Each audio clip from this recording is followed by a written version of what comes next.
I was reading Catechesis in Our Times, which is John Paul II's letter. And at first it was hard to read this stuff because there were words I didn't know and I had to look up. But then I started to get the swing of it.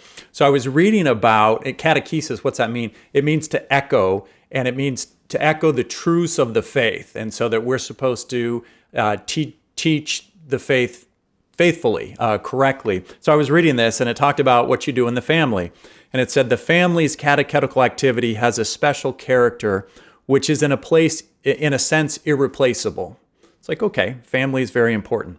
Education in the faith by parents, which should begin from the children's tenderest age. So we're supposed to start early, is already being given when the members of a family help each other to grow in faith through the witness of their Christian lives.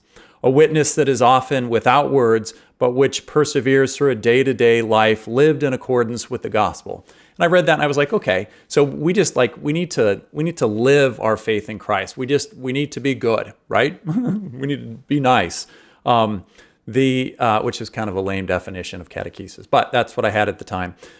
This catechesis, this teaching of the faith, is more incisive when in the course of family events, such as the reception of sacraments, the celebration of a great liturgical feast, the birth of a child, a bereavement, care is taken to explain in the home the Christian or religious content of these events.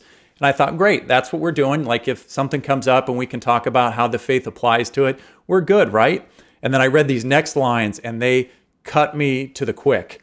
It said, but that is not enough. And it's like, it was almost, I could hear John Paul II with his Polish accent, but that is not enough. And I thought, are you kidding? That's all I'm doing. Like, what do you mean that that's not enough? And so I went on to read and it said, Christian parents must. And I thought, oh no, you just used the word must. Okay, so this is serious. Christian parents must strive to follow and repeat within the setting of family life the more methodical teaching received elsewhere. The fact that these truths about the main questions of faith and Christian living, so about life, are thus repeated in a family setting impregnated with love and respect will often make it possible to influence the children in a decisive way for life. And I read that and I thought, holy cow, like I'm not doing that.